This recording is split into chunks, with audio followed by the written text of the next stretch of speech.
Assalomu alaykum va rahmatullohi va barakatuh. Ustod, علیکم السلام و رحمت الله و برکاته. як масъала буд камтар ҳамина насиҳат мекардед, масъалаи қабристоное ки дар Тоҷикистон, масалан онҷое ки ман таваллуд шудам 5-6 сол пеш ҳама як қабристоне доштем, гирди атрофиша девор кардем, дарвоза кардем, як ҷои барои ғишту чиҳо мондем, скамейкаҳо кардем, як дарошка кардем барои даромад рӯпарои дарвозакатӣ. ҳамин соли гузашта рафта дар омада ҳайрат бимондам ҳазрат, ки ҳамин хел қабристонои санги мармар карданд ки бениҳоят вай мусулмонӣ ва ягон ҷо туғӣ намеояд. баъзе қабрҳоя ду додара якҷо карда як санги мармари калонмондагӣ суратҳоша карда, ки баъзе зану шавҳара, ман гуфтам ход дар зиндагӣ зану шавҳар падару модар якҷо буданд, монаку мурдагӣ ба сал. ҳамин роҳраве ки аз дарвозаи қабристон медароид рӯпароҳ именно ҳаминҷа ба оварда гӯр кардагӣ, ки қабр кардагӣ. фикр намекунам ки хаб падару модар азиз ҳамроҳи хаб ин мардум охи дига инҷа чӣ доранд, қабристониҳо падару модар доранд, гузашта рафтанаш бениҳоят зимистоно ҳаст, тобута даровардан қиин. ҳамин масъала ба як камтар насиҳат мекардед ҳазратҷон. ولی قبرستان به دنیا به حیات دنیا مانند کردن نادرست است. بعضی انسان ها ما رو پرسیدن که میوه قبرستان، میوه هایی که در زمین قبرستان رویده است، اون میوه ها را کی گیرد؟ برای کی حلال است؟ اولش این که حلال است یا حرام است، این مسئله است. برای آنکه وقتی که درخت ریشه میراند احتمال ریشش رفته از بدن میت غذا گرفتنش ممکن. اگر ریشه آمده بدن میت درآید، از آبی که در بدن میت است از همون غذا میگیرد. بنابراین علما عاید همین مسئله ها در کتاب ها صحبت کردگی هستند.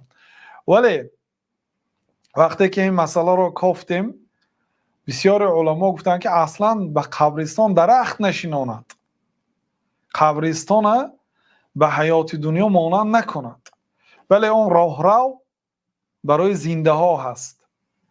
یعنی دراشکه‌ای که میگوید برای زنده ها هست، باید در اون راهرو مرده دفن نشود. در راهروها مرده ها دفن نشد، برای که زیر کردن مرده حرام است.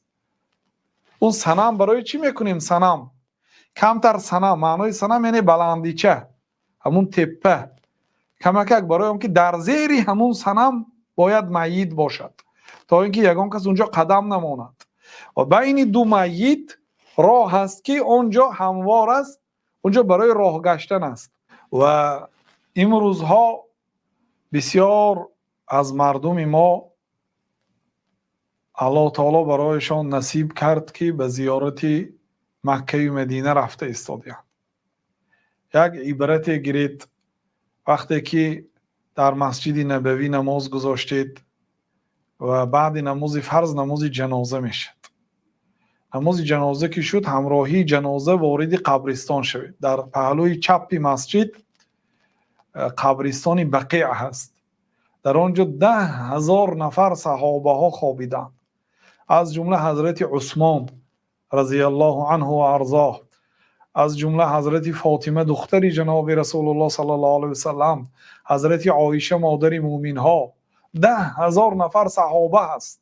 یا مراتب درآیید بینید قبر آنها را، که قبر آنها مگر یگان سنگ مخصوص مرمر، نوشتجات مخصوص، یگان زیب و زینت دارد یا نه؟ حال قبرستان های مسلمان ها از قبرستان های مسیحی ها فرق نمی کردگی شده است.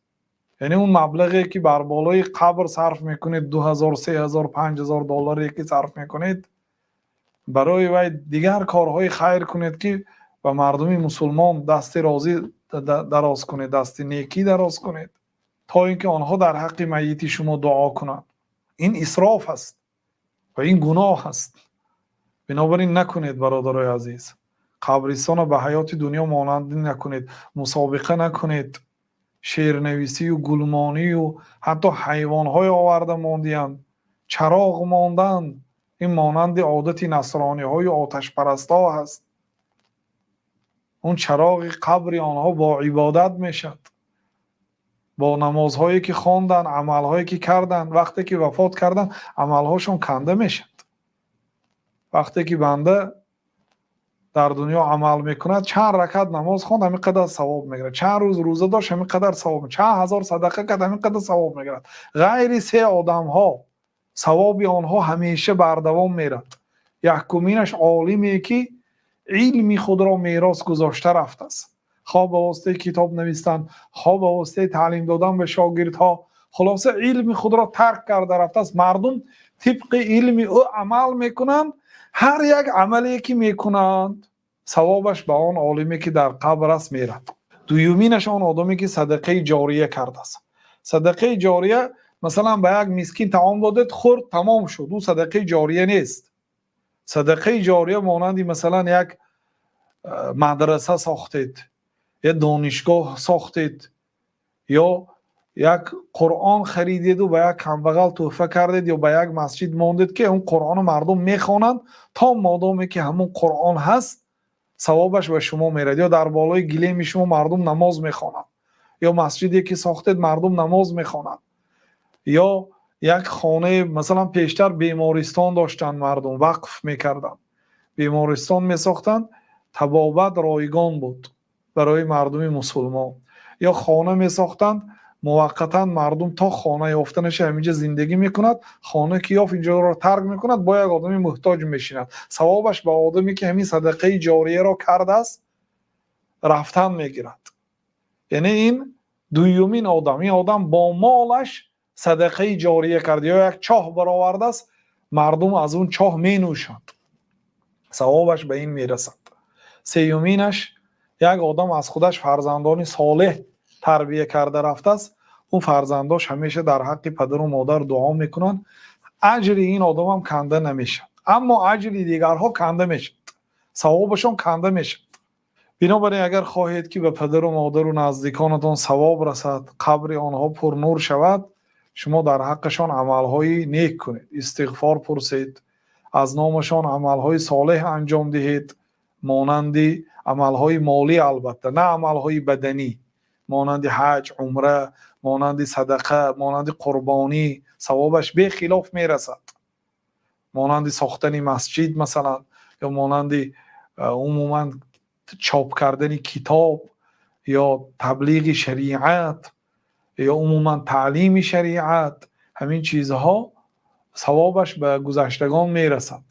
یا استغفار پرسیدن، یا مساکین و یتیم ها را طعام دادن، یا آب دادن، این ثواب ها به از نام میت اگر کنید هم شما اجر میگیرید، هم به میت اجر میرد، ثواب میرد، قبرهاشون پرنور میشه. این چراغ درگراندن و شمع درگراندن و گول ماندن، این تشبه به قوم غیر دین ها هست. و من تشبه بقوم فهو منهم، کسی که به قوم خودش مانند کنه او از آنها هست. بنابراین پرهیز کنید، به غیر دین ها خودتان مانند نکنید برادرها. هر کاری که میکنید اول سوال دهید آیا الله از این کار راضی هست؟ آیا این دستور پیغمبر است صلی الله علیه و سلم؟ سپس اجرا کنید. اگر پیغمبر در جای من میشدن چیکار میکردند؟ آیا بر بالای قبرشان سنگ میماندن یا نه قبر مادرشان یا پدرشان؟ همین گونه رفتار کنید. شریعت چی میگوید؟ پرسید از اهل این، بعد اجرا کنید. الله تعالی اعلم.